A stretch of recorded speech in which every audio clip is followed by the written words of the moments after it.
കുറച്ചുകൂടി നേരം പടറുണ്ടായിരുന്നെങ്കിൽ ഉറപ്പായിട്ട് ഞാൻ ബി പി അടിച്ചെത്തുവേനെ. സർക്കിട്ട് എന്ന് പറഞ്ഞ പടത്തിൻ്റെ റിവ്യൂ ആണ് നമ്മൾ ഇന്ന് ചെയ്യാൻ പോണത്. സർക്കിട്ട് എന്ന് പറഞ്ഞു കഴിഞ്ഞാൽ നമ്മൾ പ്രതീക്ഷിക്കണം, നമ്മൾ എക്സ്ട്രാ ഓർഡിനറി എന്ന് പറയാനോട് തീം എലമെൻ്റ് ഒക്കെ ഉള്ളൊരു കഥ, ഒരു നോർമൽ കഥ. അതായത് നമുക്ക് സത്യം പറഞ്ഞു കഴിഞ്ഞാൽ നമ്മുടെ പലരുടെ ലൈഫ് വെച്ച് റിലേറ്റബിൾ ആയിട്ട് നമുക്ക് ചെയ്യാൻ പറ്റുന്ന ഒരു കഥ. അങ്ങനത്തെ ഒരു കഥയാണ്. അപ്പോൾ നല്ല രീതിക്ക് മുന്നോട്ട് പോകുന്ന കഥയാണ് കേട്ടോ. നമ്മളെ ടെൻഷൻ അടിപ്പിച്ച് പീക്കിൽ കൊണ്ടുപോയി നിർത്തും.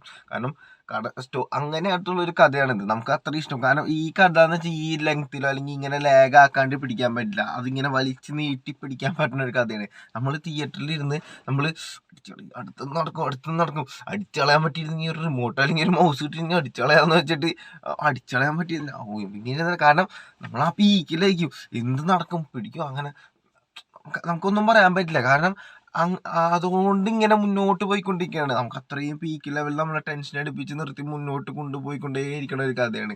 അപ്പോൾ ഇത് നല്ല രീതിക്ക് അവർ മേക്ക് ചെയ്തിട്ടുണ്ട്. നല്ല കഥ. തമറനെ എഴുതി തമറിനെ ഡയറക്റ്റ് ചെയ്താണ്. പിന്നെ ആക്ടിങ് സൈഡ് ആണെങ്കിൽ ആക്ട് ചെയ്ത എല്ലാവരും ഒരാൾ പോലും അലമ്പാക്കി പറയാൻ പറ്റില്ല. എല്ലാവരും നല്ല രീതിക്ക് ആക്ട് ചെയ്തിട്ടുണ്ട്. ആസിഫ് അലിയുടെ ആക്ടിങ് ഇപ്പോൾ എല്ലാ വരുന്ന സിനിമകളിലും മികച്ചതായിട്ട് തന്നെ വരുന്നത്. ഓരോ സിനിമയിലും മികച്ചുകൊണ്ടേയിരിക്കുകയാണ്. നല്ല ആക്ടിങ് തന്നെയാണ് ആസിഫ് അലി. അതായത് നമുക്ക് ഈ സിനിമയിൽ ക്യാരക്ടറെ കാണാൻ പറ്റുള്ളൂ ആസിഫ് അലീൻ്റെ, അല്ലാണ്ട് നമ്മുടെ സാധാ ആസിഫ് അലിനെ കാണാൻ പറ്റില്ല. ക്യാരക്ടർ ആ ഒരു ആസിഫ് അലിയാണ് ഇതിലുള്ളത്. അമീർ എന്ന് പറഞ്ഞ ക്യാരക്ടർ, അതാണ് ആസിഫ് അലി. പിന്നെ ഇതിൽ അഭിനയിച്ച ഒരു ചെക്കനുണ്ട്. ആ ചെക്കനുണ്ടല്ല ചൊറിഞ്ഞേറും നമുക്ക്. ആ ചെക്കൻ നമുക്ക് ഇത്രയ്ക്ക് വാശിയുണ്ടോ ഒരാൾക്ക് തോന്നുന്നു. അപ്പോൾ കയ്യും കാലൊക്കെ ഇങ്ങനെ ചൊറിഞ്ഞേറാൻ ചെക്കൻ്റെ സ്വഭാവം കാണും. പക്ഷെ അവൻ അത്ര നന്നായിട്ട് അവൻ അഭിനയിച്ചിട്ടുണ്ട്. അത്രയും നല്ല ഫസ്റ്റ് സിനിമയാണ് അവൻ്റെ, പക്ഷെ അത്ര നന്നായിട്ട് അവൻ അഭിനയിച്ചിട്ടുണ്ട്. അപ്പോൾ അതിൻ്റെ പേരിൽ നമുക്ക് ആ ദേഷ്യം വരും, ആ ക്യാരക്ടർ അതിൻ്റെ പേരിൽ. നല്ല രീതിക്ക് പോകുന്ന ഒരു കഥയാണ്. പിന്നെ കഥ എന്ന് പറഞ്ഞു കഴിഞ്ഞാൽ പിന്നെ രണ്ട് ലൈഫാണ് കാണിക്കുന്നത്. ഒന്ന് ഈ ചെക്കൻ്റെ, അതായത് ഈ ചെക്കൻ്റെ 2 പേരൻസ് ഉണ്ട്. അവൻ്റെ അച്ഛനും അമ്മയുണ്ട്.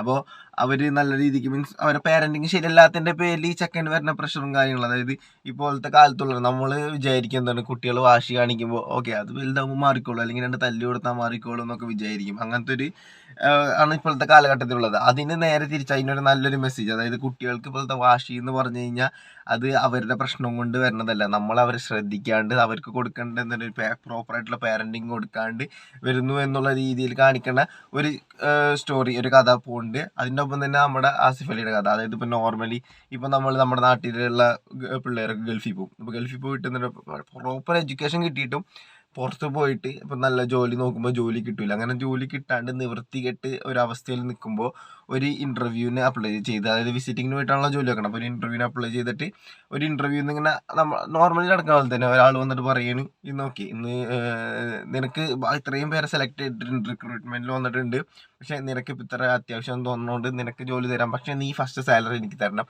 അതെനിക്ക് നാളെ തന്നെ തരുകയും വേണം. അപ്പോൾ അങ്ങനത്തെ ഒരു കാര്യം പറയുമ്പോൾ നമ്മൾ എന്ത് ചെയ്യും, നമ്മൾ അയ്യോ ജോലി കിട്ടിക്കഴിഞ്ഞാൽ സംഭവം നമുക്ക് പൈസ സെറ്റ് ചെയ്യാം, നമ്മുടെ ലൈഫ് സെറ്റ് ചെയ്യും. നമ്മളില്ലെങ്കിൽ നിവർത്തിയില്ലാണ്ടിരിക്കുകയാണ്. കാരണം ജോലി ഇല്ലാണ്ട് നമുക്ക് തിരിച്ച് നാട്ടിൽ ചെല്ലാനേ പറ്റില്ല. അപ്പം അങ്ങനത്തെ ഒരു അവസ്ഥയിൽ നമ്മൾ എന്ത് ചെയ്യും, നമ്മൾ ആ പൈസ എങ്ങനെയൊക്കെ സംഘടിപ്പിക്കാൻ നോക്കും. പക്ഷേ കടം ചോദിച്ചാൽ ഒരാളും തരൂല. കാരണം പൈസ എന്ന് പറയുമ്പോൾ എല്ലാം മറക്കുന്നതാണല്ലോ ആൾക്കാർ. അപ്പോൾ അങ്ങനത്തെ ഒരു അവസ്ഥയിൽ ഇങ്ങനെ പോയിക്കൊണ്ടിരിക്കുമ്പോൾ ലാസ്റ്റ് നിവർത്തില്ലാണ്ട് ഒരു വീട്ടിലേക്ക് നിവർത്തില്ലാണ്ട് കക്കാം എന്ന് വരെയുള്ള അവസ്ഥയിലെത്തും. അങ്ങനെ ഒരു വീട്ടിലേക്ക് കയറുമ്പോൾ പിന്നീട് വരുന്ന പ്രശ്നങ്ങളാണ് നമ്മുടെ കഥ.